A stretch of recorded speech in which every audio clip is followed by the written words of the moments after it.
if I can just throw together a AI vocal, boom, and I can present it at a song share thing. We just did one this weekend actually, and three other people in the group. There was 27 people sharing a song, and three other people in that group were using the same plugin that I'm using, same virtual singer, same voice. Cambrian Explosion. Hi everyone, welcome to Cambrian Explosion with your hosts Nabil, Mawish, and myself, Yawar. And we're joined today by an exciting guest, Neel, who runs a songwriting community in Toronto. And we're very excited about speaking with Neel and getting his thoughts on the community building aspect as well as the songwriting aspect and all of these related topics. Welcome to the podcast, Neel.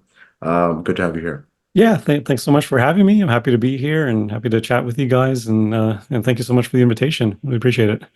Awesome. So I think Nabil, our co-host Nabil, is more of the songwriting person in our show. So I think Nabil, you should probably take it away with some hard-hitting questions. Like, I think you had one particular question, right? Yeah, I mean, the most hard-hitting question always is melody first or lyrics first? Oh boy. Okay. Yeah, you're starting with a hard question, which of course, as most things in songwriting, don't have an easy answer, um, or a simple answer, because like most things in songwriting, the answer is it depends. It Um, depends on what you came up with first for a song. What was your initial idea? Was it a melody or was it a lyric? for you particularly, which Mhm. one was it? How did you get into songwriting? How did you discover that you could do songwriting? So my journey actually starts way back in sort of high school, I guess. I mean, I started music technically playing percussion in school band in grade seven. And then in grade nine, we moved neighborhoods. And in my new neighborhood, in grade nine, when I entered high school, it was in a new neighborhood as well. And all my friends had pianos at home and they all had conservatory training. And I was like, oh, I better learn how to play the piano to keep up with everybody, right? So I got my friends to teach me basically how to play piano. And I don't know what it was, but very quickly after I learned how to play, a few cover songs, Phil Collins and Kool and the Gang, and and a little bit of Billy Joel and stuff like that, it occurred to me to start composing and start coming out with my own melodies and that sort of thing. And I think actually technology played a large role in that because at the time we had a home computer, an Amiga 2000, Commodore Amiga, and I convinced my parents to buy me like a starter synthesizer that I could play on and practice with, and we also bought a MIDI interface so I could connect it to the Amiga and actually record parts on the computer and actually layer parts together. And so I started composing stuff, and it was all instrumental because it was just synthesizer sounds and solo piano pieces and that sort of thing, and and um and I kept at that for probably many years. 15 plus years I just wrote instrumental music, and it wasn't that it was being released anywhere on CD or anything. I was just doing it for my own sake and sharing it with family and friends, and just sort of, and just for the sake of doing it. And so so naturally in that regard, melody was always first, or chord progression was always first. It was kind of the baseline stuff of a piece of music before you insert a melody on top of it. Um, and it wasn't until, I was probably in my late 20s or so, I actually started hanging out with a singer. And I thought to myself, Mhm. well, what if I wrote songs, like actual songs with lyrics for this person to sing? Because I've never been a very strong singer. I've been, more of a composer and more recently a songwriter. Um, and uh, and so that started getting me into more lyrical content. And even at that time, I because I was much stronger on the piano than I was with writing lyrics. I never wrote poetry or anything like that. I did a little bit of creative writing when I was a teenager, but nothing that would be constituted as a lyric per se, as a song Yeah. lyric. And so at that point I would compose an entire song on the piano first, and then try to write a lyric that went along with that. And I did that for many years. That's sort of a method. Now more recently, maybe last 10 years or so, particularly after I took a course on Coursera.org, an online course that was taught by Pat Pattison, who's a world-renowned songwriting teacher. He teaches at Berklee College of Music, and he's written I many I books. recommend Patterson all Yeah, the and I time. know, I So know, Nabil, you're a huge fan of Pat Pattison. I took his course on Coursera. It's a free course. It's like the introduction to like the larger whatever Berkeley offers. You go deeper if you subscribe to Berkeley's program. But that really turned my brain around about trying to see trying to see like the whole song as one thing, as opposed to obsessing over just the instrumental part or just the lyrical part or just what I just see the entirety of the song as one entity. And at that point, I started getting more invested into lyrics. And it wasn't the, one day I'm writing music first and the next day I'm writing lyrics first. It was a gradual transition where I still focus a lot on music, and then it'd be like, oh well, this idea might make a neat song. Here's a bit of a lyric, and then I go back to the music, and then go back and forth, and then often what will end up happening nowadays is I'll come up with a title and an idea for a song. I'll scratch out some kind of a lyric, and then I'll try to sit down at the piano, come up with the music bed for that song and the melodies for that song, and then fully knowing too oftentimes that I'm going to go back and revise the lyric. Like the lyric is not the final thing, because the lyric to this day, because I was a musician for 20 years before becoming a songwriter as such, the lyric is always the mm, hardest thing for me. I can come up with music pretty easy and pretty effectively, but the lyric always gives me trouble. So I'm always going back to try and improve it and revise it, and try to make it better. Um, so that's kind of my approach. It's really evolved over the years, and now I'm in a position. Now I'm actually in a position where I've focused a lot on lyrics. I'm almost starting to lean a little bit back towards music first, in some senses. Although lyric first is still a pretty heavy thing for me. It depends on what I'm doing. If I'm constructing maybe a larger piece of multiple songs or something, I might consider a musical approach first. Whereas if it's just a one-off song, chances are I'll go with the title, hook, and melody and lyric first. last time that we had a song talk meetup, you shared a song, and I thought it was very interesting that the singer was not a person. He Hmm. was. I can see that there's an approach towards technology that you have in terms of what you're doing, including playing with synthesizers and playing with AIs, etc. So can you walk us through both your love for synthesizers and how that came to be what you found, your love for plugins, and then finally get to what's the latest that's happening in terms of technology as far as music production is concerned? Yeah, so yeah, technology's always been a part of it. I mean, like I said, way back in the day, I had a synthesizer and you'd hook up to the computer in order to do stuff with it. And I've always taken the approach. I'm also a designer on the side, so I do photo editing and digital work on the publishing side and photography and stuff like that. And I've always told people that my approach has always been, I'll employ technology never for its own sake, but if it enables me to do something creative with it, Hmm. right? So I'm not gonna, learn how to use Photoshop just for the sake of learning how to use Photoshop. I'm doing it because I want to manipulate this photo. I want to express something artistic with it, or something, that needs to be done, head replacement, whatever, in a more formalized thing.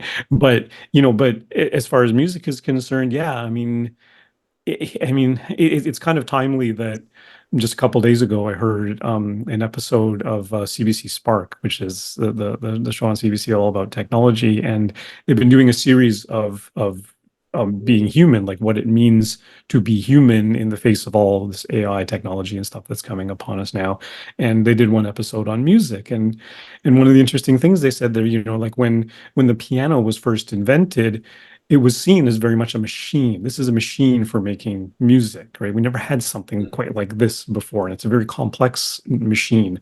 And similarly, like they even talked about hip hop music, how hip hop music, one of its fundamental aspects is taking technology and then twisting it in a way that it was never meant to be. Like they're using the turntable in a way that it was never designed to be. But see what we can generate out of it, and loops Yeah. and all that sort of thing. So it's always been there as a part of music. Now with artificial intelligence, maybe it's kind of come up to a different level now. And I'm not sure if this is the song that I presented at the meetup when you heard it, Nabil, but there was one song that I wrote last year that I was really stuck on the lyric and decided to consult ChatGTP to give me some ideas, basically. Not to write the lyric, although if that would have happened, I probably would have happily have taken whatever ChatGPT did. Turns out ChatGPT came up with the most vanilla, bland, boring, off the shelf lyric that I've ever read in my life. It was terrible. Really, really cliche Yeah. and bad, right? And I had to give it more specific parameters in order for it to give me something that was almost feasible. And I ended up just kind of taking almost verbatim what ChatGPT had written, just so I could get started on the lyric, fully knowing that I was going to rewrite it after I constructed the rest of the song and the music and everything, and go back and make it more me, make it more human, as it were. Um, Yeah. but the other big piece for me, this is going on, I think, almost 2 years now, discovered um, this AI-driven plugin software that's basically a virtual singer. And there's multiple voices, so it's virtual singers, plural, and it's a Japanese company called Dreamtonics, and they come up with the product is called Synthesizer V, and you purchase the actual interface for the thing, like the actual program, and then you have to buy each voice bank separately if you want, the female Japanese singer, the female English singer, male, both, whatever, like all that sort of thing. And the amazing thing is you can just play in a melody on your keyboard and pop in the lyrics, and it kind of does the rest. And it sounds very natural. Um, Especially if you're able to go in and more humanize the performance that the AI has given you. So you can go in and adjust things like Tweak it. breathiness Yeah. and timbre and volume, and kind of you can do swells the way a human singer does. And the most interesting thing, well, a couple of interesting things to me, because I've never been a strong singer, I could do it myself, record vocals, do some pitch correction, go back and forth, and it would take a really long time. And this technology allowed me to get there a lot faster, to get my end result and be, okay, this is how the song sounds. Even if I'm going to hand it off to the guys in my band and say, here, this is a song I've done. This is how it kind of sounds. Now you sing it. We get our lead singer to handle it. Or if I'm just gonna, it's just an exercise and I just want to exercise some songwriting, and this gets to a more finished state than I would have got otherwise. And uh, so part of it is that compositional element of can I try ideas really quickly and get to a result that I'm happy with very, very, very quickly.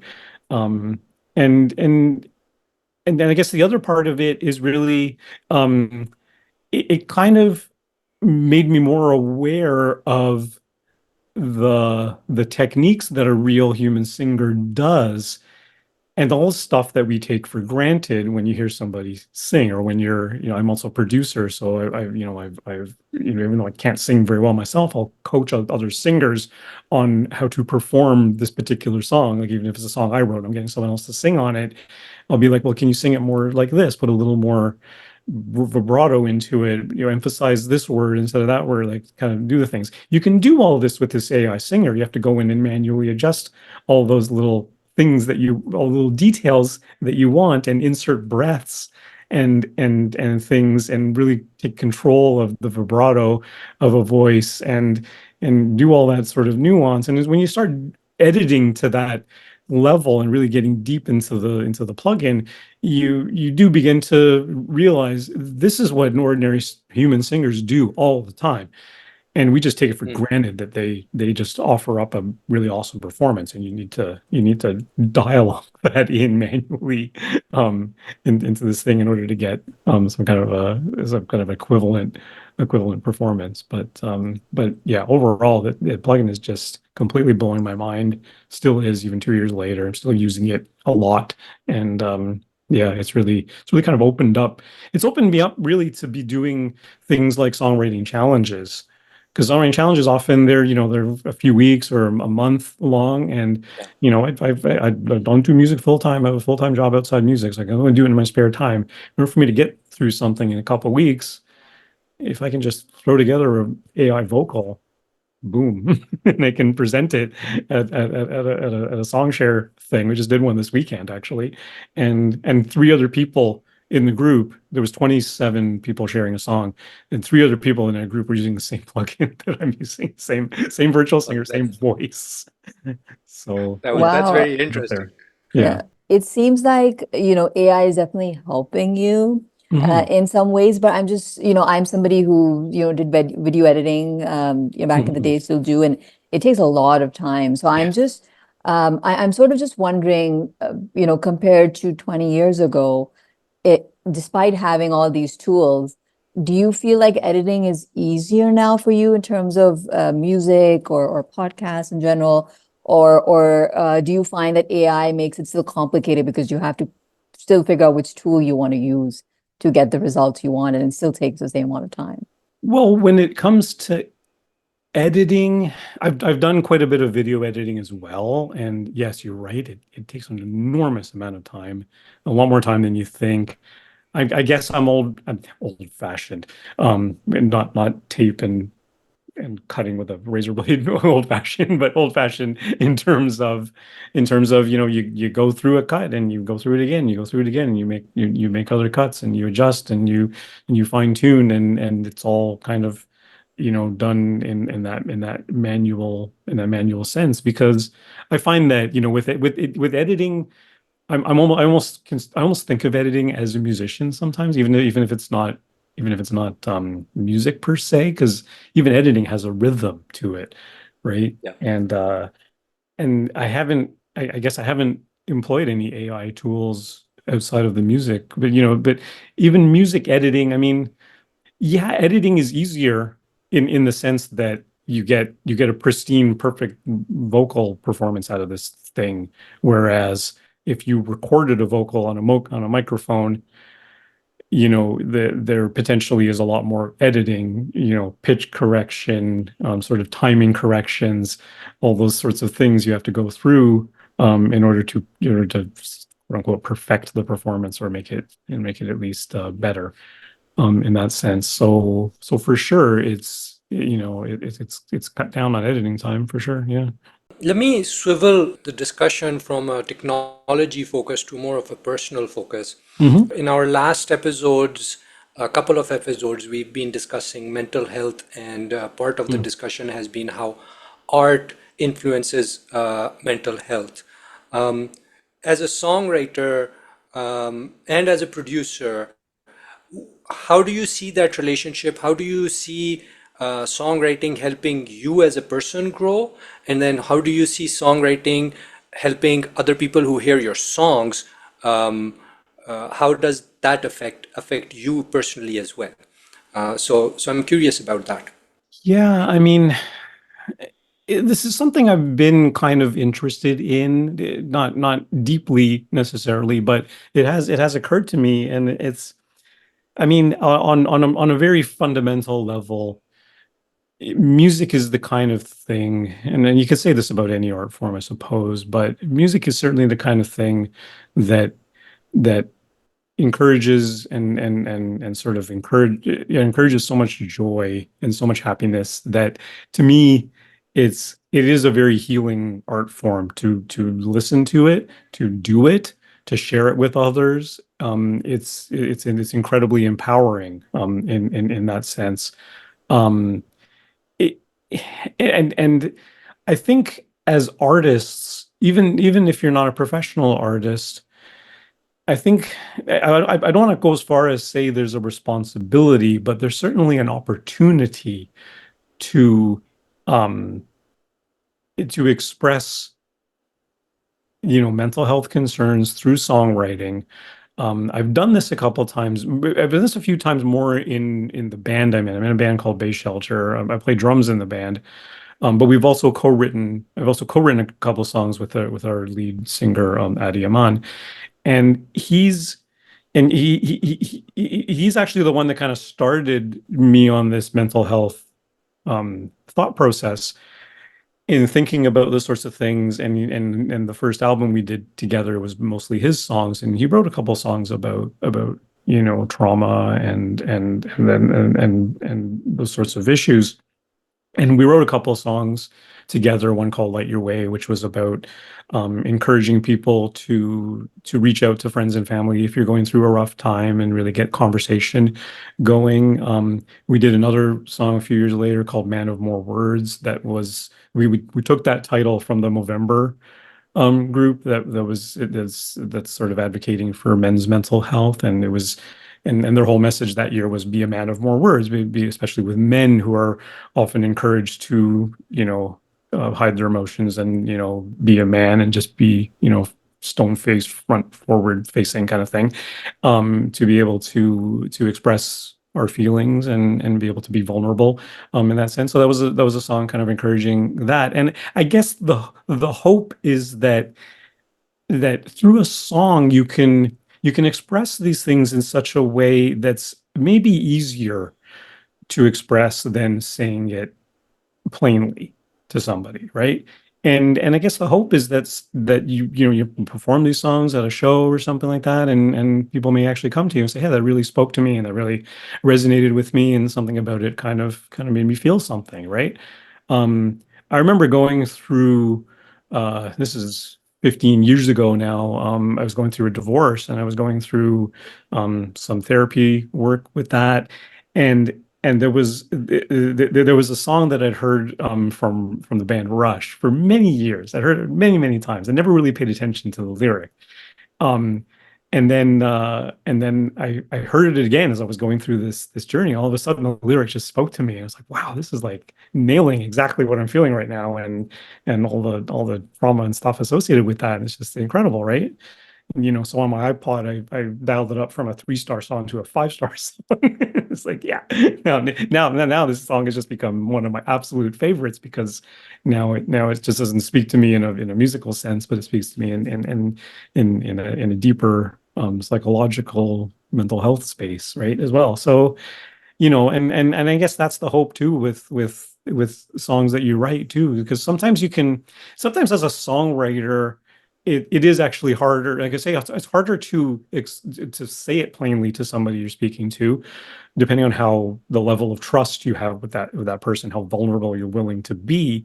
But in a sense too, it's often easier to sort of mask it behind lyrics or poetry, and it's like someone who looks a little bit deeper into the lyric can then maybe decode it and get a sense of what's the song really about, and it's not a metaphor for what's it a metaphor for, kind of thing.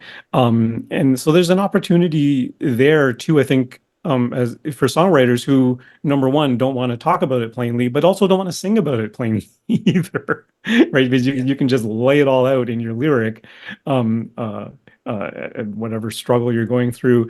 But sometimes it's easier to take a softer approach, and as well, that kind of has the ability to reach audiences. I don't want to say in a better way, but certainly in a different way, with a kind of, you're not lecturing to them about any kind of issues or whatever. You're just kind of, expressing your self journey, and hopefully that resonates with somebody, and then it really felt it, kind of thing.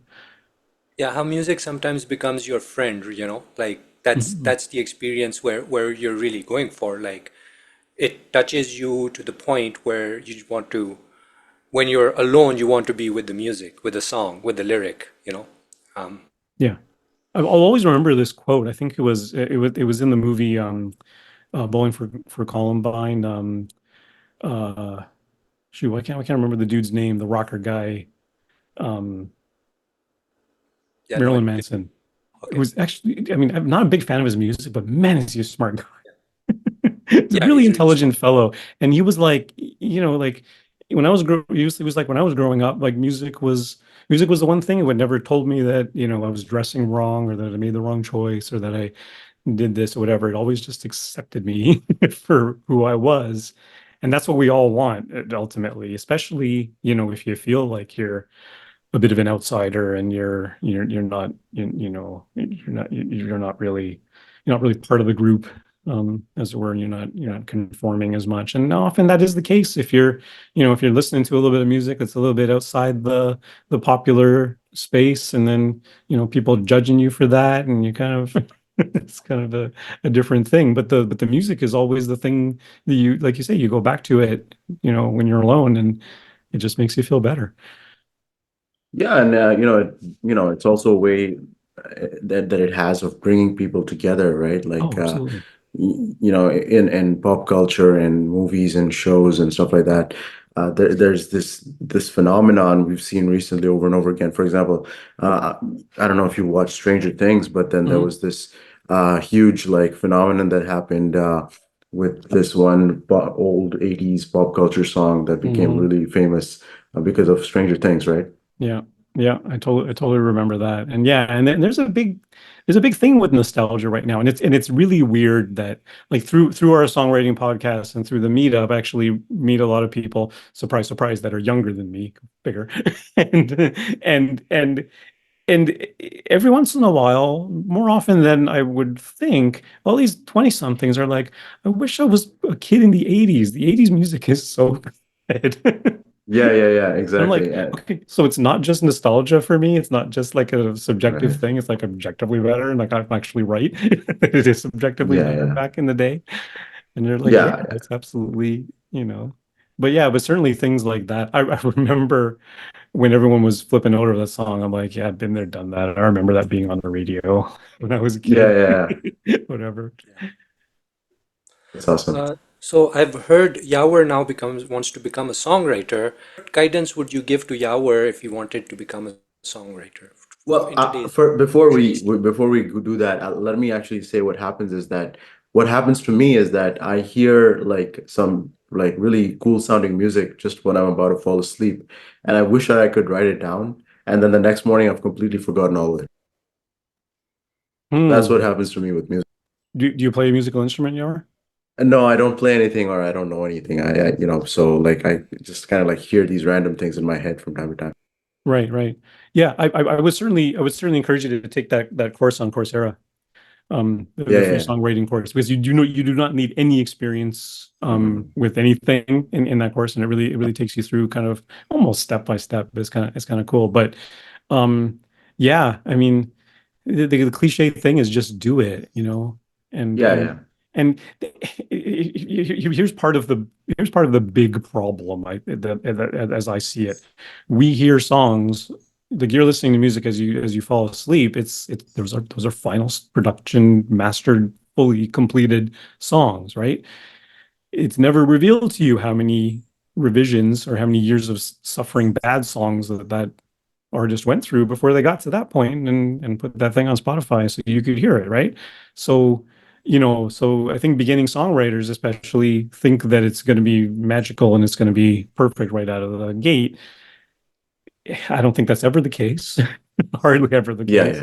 yeah. Um, so you have to accept that, the first few songs you write, it's going to be chaff. It's going to You're be, gonna, going to be crap. it's gonna suck. I I mean, mean, we say in software, all software has bugs, right? So it's yeah, similar in songs, yeah, yeah, you got to iron out the bugs, right?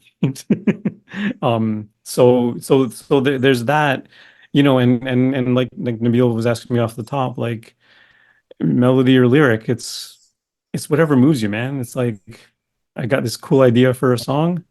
I think it would make a right? neat song. Try scratch down some. We're all familiar with the English language. That's a good place to start. Right. Try some lyrics. One of the tricks that I don't know if I've ever tried this necessarily, but I've heard other beginner songwriters have tried this, or other songwriters recommend it for beginner songwriters. Take a song you really like, and just listen to it, and then rewrite the lyric to something else, to Yeah, a yeah, different subject, right? Just follow, sit there and write out the lyric as it stands. Don't just copy and paste it from the lyric right, find or whatever. right. Write it out so you understand where the stresses are falling, and what the rhythm of it is. And then, if it's a ba-da-dum, ba-dum-da-dum-da, Yeah, yeah, then you want to write another line that has that same kind of pattern, ba-dum-da-dum-da-dum-da, and put the stresses of the words in right. those same locations, and make sure it's Yeah. repetitive if you're doing like a pop structure. Like something like bod your gas gently down the stream. Yeah, Something like that. right. And if you write a new lyric on top of that, Yeah, yeah, you yeah. know, Yeah, true, true. Well, that was my first buggy attempt. right. Yeah, no, you're on the Yeah, right track, Yawar. Like, yeah, who knew you? exactly, right. Yeah. I'm And a of course you can genius. do you can do the flip of that as well. Take someone's lyric, Mhm. write it out, and then try and write a new melody for that lyric. Hmm. Right, right, right. I'd like to end this, I think, as a plug for the Song Talk meetup and the podcast, is that feedback is really important. I mean, you might think you have crap lyrics, but you go get some feedback, and some people will tell you that line is great. I've had this happen to me many times where the lines I thought were awful were actually the good ones, and the lines I thought were the great ones were actually the awful ones. And I needed somebody to share that with me. And the Song Talk meetup, which you can find on meetup.com, as well as the Song Talk podcast, have been critical in helping me grow as a songwriter. So thank you, Neil, for that. Yeah, you betcha. I'm glad to help. Got to hear that you find it helpful, because it's been great. I mean, the meetup is an interesting space because it's really songwriters coming together, and most of us are amateur songwriters. We're not, and it's not like there's a panel at the front who's going to critique your song or anything like that. We're just sharing with each other. It's very kind of open, but it's also, like Nabil was saying, it's also very very critical, but in a good way. Critical and constructive, as in, yeah, Nabil, that line was terrible. How about you try this instead, right? And actually come up with a concrete, way to move forward on it, or like you say, like the lines that you don't think are gold. Maybe you just need to think about it in a slightly different way. And that's when you get other perspectives in on it to say, oh, maybe if you thought about it in this sense, you could take off on that line, and that could actually become, the focus of your song, or whatever the case may be. But it's really great. It's really great too, because we get people of all ages, people of all backgrounds, people of all skill levels, people of all levels of experience with songwriting, people who are just starting out, people who have been doing it for decades. It's really a huge variety, and no one's really egotistical about, like, I'm the top songwriter here. Like, no one cares about that, and no one cares about whether your song is going to be on the radio. We're just concerned with, are you reaching your audience in some kind of emotional way? Are you expressing the song in the best way that you might have intended to? Those are the sorts of things we care about. And the podcast as well, it's the same sort of thing. We get a guest on the show to talk about their songwriting process, or we do deep dives on particular subjects, Right. microscopic things on Yeah, songwriting. I look forward to checking those out as well. We hope everyone listening in stays in tune for the part 2 of this talk, where we're going to dig deeper into the Song Talk community, and just please give Neel's community and of course us a follow and a subscribe, depending on where you're listening in from, and stay tuned for better listens. And Neel, thank you so much for taking part in so far with us, and staying with us. That was very insightful. But we're going to come right back for part 2 and just dig deeper into what you've been talking about.